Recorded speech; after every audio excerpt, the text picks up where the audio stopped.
Hi, this is Dr. Gregory Sadler. I'm a professor of philosophy and the president and founder of an educational consulting company called Reason.io, where we put philosophy into practice. I've studied and taught philosophy for over 20 years, and I find that many people run into difficulties reading classic philosophical texts. Sometimes it's the way things are said or how the text is structured. But the concepts themselves are not always that complicated, and that's where I come in. To help students and lifelong learners, I've been producing longer lecture videos and posting them to YouTube. Many viewers say they find them useful. What you're currently watching is part of a new series of shorter videos, each of them focused on one core concept from an important philosophical text. I hope you find it useful as well. In Chapter 7 of Book 7 of Aristotle's Nicomachean Ethics, he discusses two other states of a person's character, which are not virtue or vice, but correspond to those states that we call self-control and lack of self-control.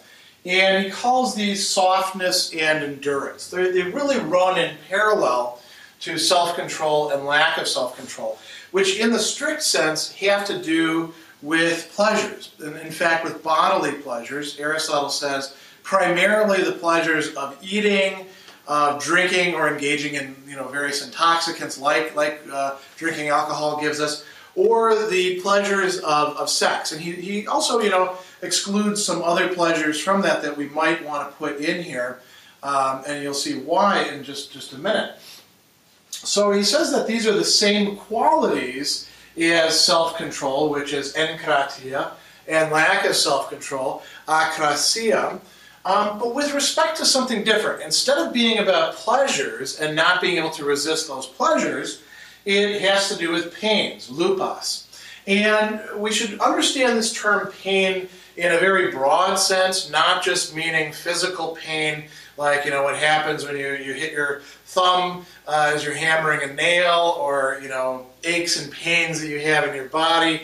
But there's a good reason to think that lupe can mean pain or disturbance, or something that you find upsetting in general. And he says that that's what these have to do with, softness and endurance. Softness is malakia, endurance is karteia. He uses these noun forms and verbal forms and adjective forms to talk about people and actions. So he also says, too, that when we're talking about deliberate avoidance of pain, where a person sort of reasons it out and says, I just can't endure this pain. Think, for example, of, we see this so often in movies. Somebody does something terrible to another person, and then they say, look, I just can't go to jail, right? That could be an example of softness in a different sense.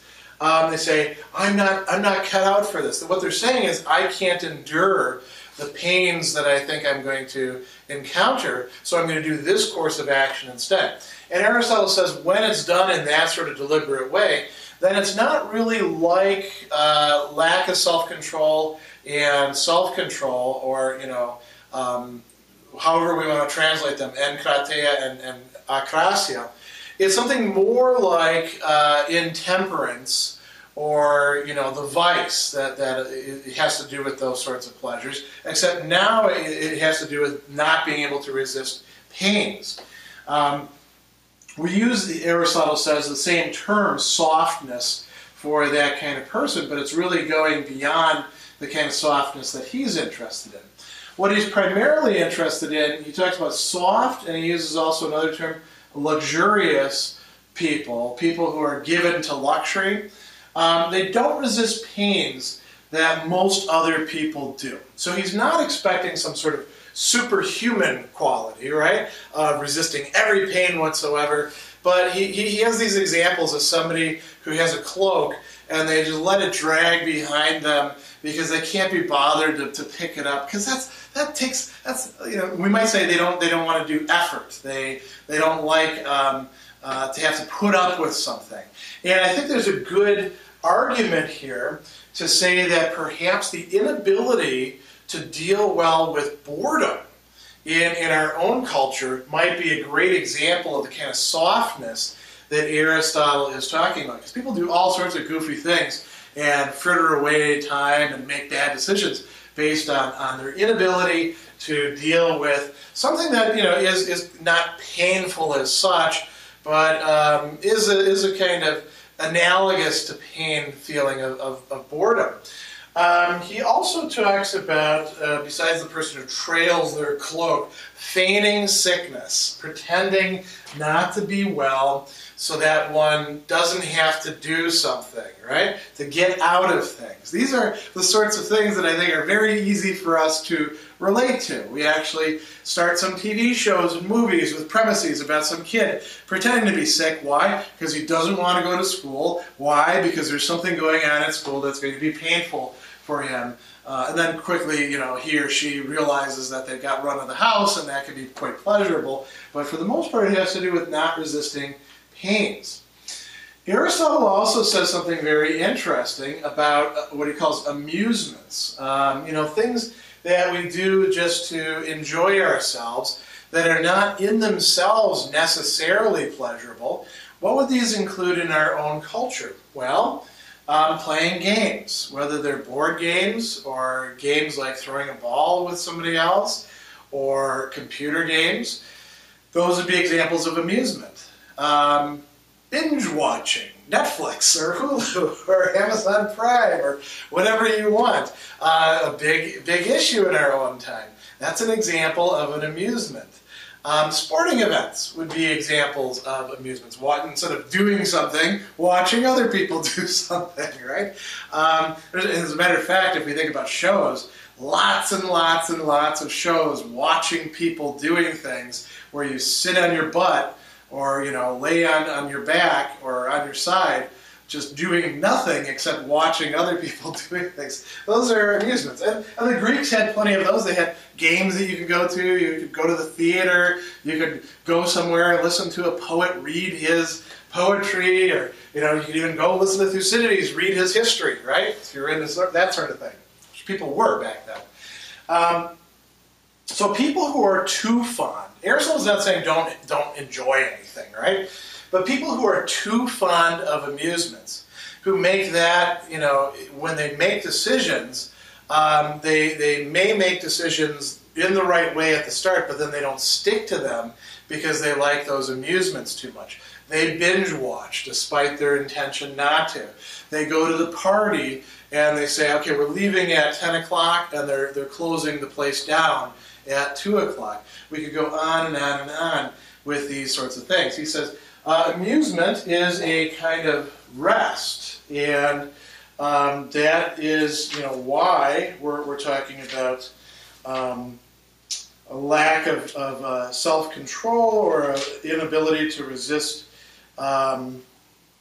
pains, because he says amusement is rest and therefore a slackening of effort. Addiction to amusement is a form of excessive slackness. The term that he's using there for slackness is not anasis, which is rest, but anapausis, leaving off of something. And it's painful to not do that. So people are unable to not just resist the pleasures that they want, but they're unable to stand up against the pains that they might feel as a result. What would be the opposite of the sort of softness that he's talking about here? Well, what Aristotle calls karteia. Endurance is how we translate it, but you could say, he defines it as a sort of resistance to pains, and here's where we're talking about the person who is more resistant to pain than the typical run-of-the-mill person. And it's not just that they don't feel pain, it's rather that they don't allow pain to interfere with their decision about what is right to do. So they have, right reason, they have some sort of principle telling them this is what you need to do, and they stick with it. We might think of physical pains and, what people do when they're doing, as we say, endurance training, right? Their boredom is also a factor besides the physical pain that you feel in your body. Cycling, swimming, running, all those sorts of things. I suppose you could do jumping rope as well. Putting up with that is, it's painful. And we talk about runner's highs and stuff like that. You got to run a lot before you get a runner's high. Most of the time it doesn't feel particularly good. But if you stick with it, you are able to do what it is that you want to do. Become, somebody who's got some endurance. Weightlifting is like that too. It's painful in and of itself, but endurance can see you through that. What else would endurance be needed for? Well, that whole realm of amusement.